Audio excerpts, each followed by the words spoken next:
Hi everyone, Ben Lukes here. Thank you so much for watching and hope you're having a great week so far. In today's video I want to talk to you about how to get an interview for that job. And I'm sure you all know what kind of job I'm referring to. I'm talking about that kind of job which is a dream for you, the kind of role that you always wanted to work in. So in today's video, I want to talk to you about how you can actually increase your chances of getting an interview for that kind of dream job, because as we've learned in previous videos, the market is so competitive these days that you need every advantage possible in order to secure that first interview. Let's have a look at some tips today. So the first point I want to make is about the first impression. And what I mean by that is that we all know the importance of first impressions in job interviews, but how do you actually make a first impression before you get called in for the interview? And the key point I wanted to emphasize is that you should not be afraid to call the company in question about the job being advertised. And when you do call them, have a list of questions prepared about the job which may not have already been addressed in the job ad itself. For example, is this a newly created role? What is the organisation hoping to achieve by hiring someone in this position? Because by contacting the company in question, you show great initiative and also real eagerness to find out more about the position. Now, hopefully the job ad will actually list the HR manager or the hiring manager responsible for the job ad, in which case you can ask for that person directly when you call the company. But if that's not the case, you may have to go onto LinkedIn and do a little bit of research into the company to find out who is the best person to speak to. And we'll definitely talk a little bit more about that in a future video. But the point is that ultimately, that opportunity to call the company really creates a great first impression for the organisation, because it may be enough for your name to actually stand out amongst the other candidates in the mind of the HR manager. The second point I want to make today is don't do boring cover letters.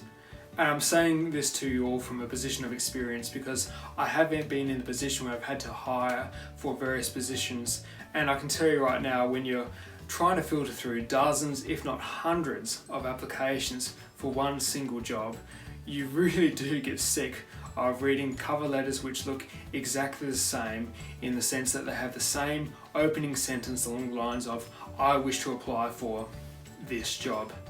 Please spare the HR manager in question the pain of having to read a carbon copy cover letter. Rather, what you should do in your cover letter is actually talk about the company's mission and how you want to fulfill that mission through this role. So, by all means, do the research into the organisation, find out what they stand for, what are they trying to achieve by fulfilling this role and advertising for this position, and address that in the very first sentence of your covering letter, because that point of difference alone may be enough to differentiate you from dozens, if not hundreds, of other applicants for the same job position. The next point I want to emphasise is to demonstrate alignment. And what I mean by this is that in your covering letter, don't be afraid to use the exact words that have been listed in the job ad. So for example, if a job is looking for someone to manage a company's social media accounts across Facebook, Twitter and LinkedIn, don't just say in your cover letter that you've done social media marketing in a previous role, because that will come across as way too generic. Instead, actually talk about the responsibilities you had at company X, your previous employer, and specify that you were responsible for managing the social media accounts across Facebook, Twitter and LinkedIn as well. By using the same words listed in the job ad, you show the HR manager that your experience aligns perfectly well with what they are looking for in this position. The final point I want to make today is about the art of the follow-up. There is a saying which is that the fortune can be found in the follow-up, and I definitely agree with that idea.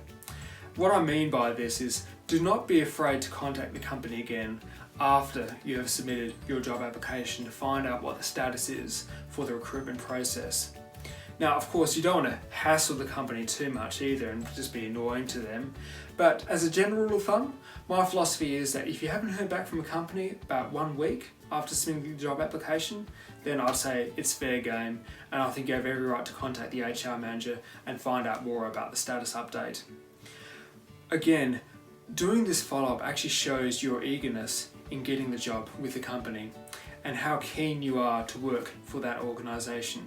So again, if you can follow up without hassling the company too much, I think you will stand out from the rest of the crowd as well. So hopefully all these points that we've covered today have given you some ideas about how to secure an interview for that dream job. Please leave a comment or question below, and don't forget to hit the subscribe button again for more. Thank you so much for watching. We'll see you again next time.